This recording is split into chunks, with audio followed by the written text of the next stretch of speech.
एक अनार 100 बीमार, सीएम की कुर्सी के लिए मध्य प्रदेश में चलेगा महासंग्राम। चुनाव से पहले ही होने लगी सीएम की चर्चा, दिग्गज देने लगे हैं जुबानी धक्का। तोमर वैस सिंधिया, चौहान वैस शर्मा। चुनाव आते ही एमपी बीजेपी में बढ़ी प्रतिद्वंदिता। एमपी बीजेपी में सीएम दावेदारों की भरमार देखकर टेंशन में आया दिल्ली वाला हाईकमान। मध्य प्रदेश में विधानसभा चुनाव करीब है। बीजेपी और कांग्रेस दोनों ही पार्टी एक दूसरे को बराबरी की टक्कर देने में लगी है। दिल्ली वाला हाईकमान धुआंधार दौरा कर रहा है। बात अभी चुनाव तक ही आई थी कि अब चर्चा सीएम की कुर्सी तक पहुंच गई है। पिछले महीने 3 सितंबर को मध्य प्रदेश में बीजेपी पार्टी अध्यक्ष जेपी नड्डा द्वारा शुरू की गई बीजेपी की जन आशीर्वाद यात्रा में एमपी के पूर्व सीएम उमा भारती को न बुलाए जाने पर सार्वजनिक रूप से उनका गुस्सा फूटा, जो सत्तारूढ़ पार्टी की प्रदेश इकाई में बढ़ते मतभेदों की पोल खोलती है। दरअसल यह सिर्फ उमा भारती की बात नहीं है। इस साल के अंत में मध्य प्रदेश में विधानसभा चुनाव होने हैं। ऐसे में प्रदेश में सीएम की कुर्सी को लेकर कई स्तर पर संघर्ष चल रहा है, जिसमें कई दिग्गज नेता भी शामिल हैं। सूत्रों की माने तो बीजेपी का हाईकमान भी नए चेहरों को बढ़ावा देने और पार्टी का नेतृत्व करने के लिए चौहान से इतर अलग और आगे देखने पर विचार कर रहा है। यही वजह है कि बीजेपी की दूसरी उम्मीदवार सूची में 3 केंद्रीय मंत्रियों सहित 4 सांसद और विवादित बयानों के चलते चर्चा में रहने वाले पार्टी महासचिव कैलाश विजयवर्गीय का भी नाम है। सीएम की कुर्सी की चाह रखने वालों की कतार लंबी है और इसमें खास तौर पर केंद्रीय मंत्री ज्योतिरादित्य सिंधिया, राज्य के गृह मंत्री नरोत्तम मिश्रा, प्रदेश बीजेपी प्रमुख वी.डी. शर्मा, केंद्रीय मंत्री नरेंद्र सिंह तोमर, वरिष्ठ भाजपा नेता कैलाश विजयवर्गीय और केंद्रीय मंत्री प्रहलाद सिंह पटेल के नाम शामिल हैं। केंद्रीय राज्य मंत्री फग्गन सिंह कुलस्ते और पूर्व बीजेपी प्रदेश अध्यक्ष और सांसद राकेश सिंह भी प्रभावशाली नेता हैं। शायद समय पर ये कतार और लंबी दिखाई देने लगे, जिसका अंदाजा विपक्ष 2021 से ही लगता आ रहा है। 2021 में कांग्रेस के वरिष्ठ नेता दिग्विजय सिंह ने मध्य प्रदेश बीजेपी नेतृत्व पर कटाक्ष करते हुए कहा था, एमपी बीजेपी में सीएम की दौड़ में केवल 2 उम्मीदवार बचे हैं। मोदी जी के उम्मीदवार प्रहलाद पटेल हैं और संघ के उम्मीदवार वी.डी. शर्मा। मुझे बाकी उम्मीदवारों से सहानुभूति है, लेकिन अब एमपी बीजेपी में दावेदारों का दायरा बढ़ गया है। इस बीच विशेषज्ञों का कहना है कि केवल बीजेपी ही राज्य में गुटबाजी का सामना नहीं कर रही है। राजनीतिक टिप्पणीकार कहते हैं, दोनों पार्टियों में गुट बने हुए हैं। यह केवल बीजेपी तक ही सीमित नहीं है, कांग्रेस में भी गुट है। हाँ, बीजेपी में अधिक है, लेकिन बीजेपी की अनुनय शक्ति भी अधिक है और वे यह सुनिश्चित कर सकते हैं कि सभी एकजुट होकर काम करें।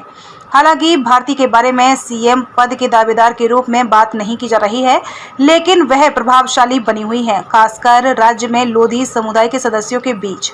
जन आशीर्वाद यात्रा को लेकर अपनी पार्टी के सहयोगियों पर कटाक्ष करते हुए उन्होंने कहा कि पार्टी के अन्य सदस्य इस बात से घबराए हुए थे कि अगर उन्हें आमंत्रित किया गया तो सारा ध्यान उन पर होगा। वहीं केंद्रीय खाद्य प्रसंस्करण उद्योग राज्य मंत्री पटेल राज्य के दमोह लोकसभा क्षेत्र से संसद सदस्य हैं। उन्होंने पहले अटल बिहारी वाजपेयी सरकार में केंद्रीय कोयला राज्य मंत्री के रूप में कार्य किया था। पटेल ने अपने राजनीतिक करियर की शुरुआत एक छात्र नेता के रूप में की थी और सूत्रों के मुताबिक भारती का समर्थन करने वालों में से एक थे, जब उन्होंने चौहान को सीएम बनाए जाने के बाद पार्टी के खिलाफ विद्रोह किया था। हालांकि बाद में वह फिर से पार्टी में शामिल हो गए। बात करें नरेंद्र मोदी के नेतृत्व वाली केंद्र सरकार में कृषि मंत्री नरेंद्र सिंह तोमर ग्वालियर चंबल क्षेत्र में बीजेपी के सबसे प्रमुख चेहरों में से एक है। हालांकि यह क्षेत्र पार्टी का गढ़ माना जाता है, लेकिन समय के साथ कांग्रेस की पकड़ मजबूत होने के साथ यहां दरारें पैदा हो गई हैं। एक दूसरे बीजेपी नेता ने केंद्रीय नागरिक उड्डयन और इस्पात मंत्री ज्योतिरादित्य सिंधिया के साथ तोमर की कथित प्रतिद्वंदिता के बारे में बात की।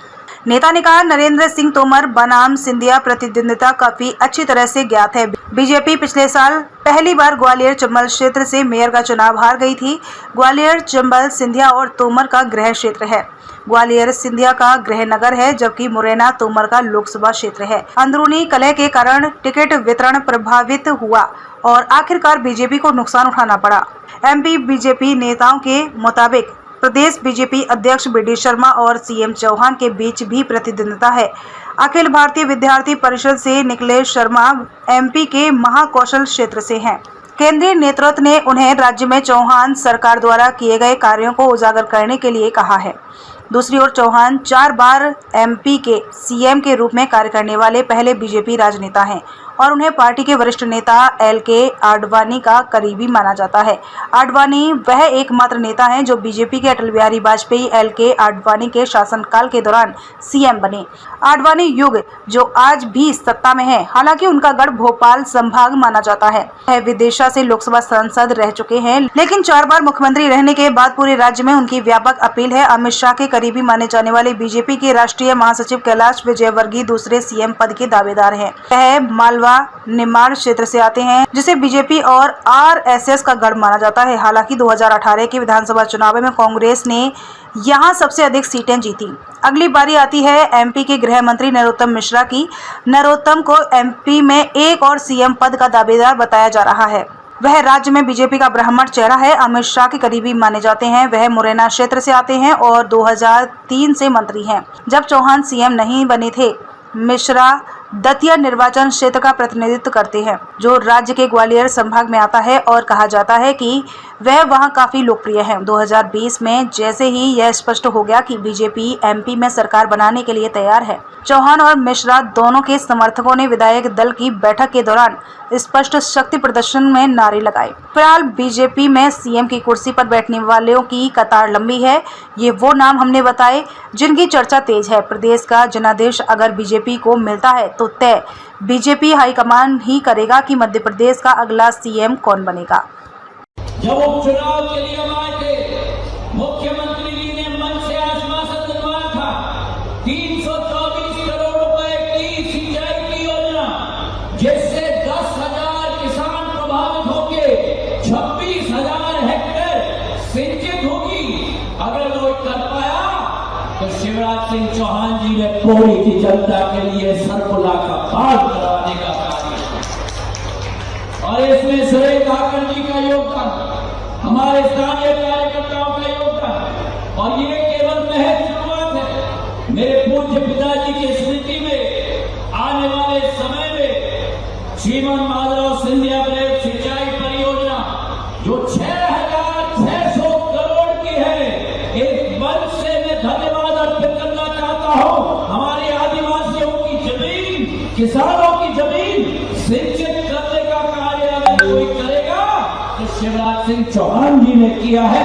तालियों की बड़बड़ाहट से धन्यवाद किया जाए। जारी हो गई है, आज में शामिल उसमें नरसिंहपुर की जिम्मेदारी दी गई है।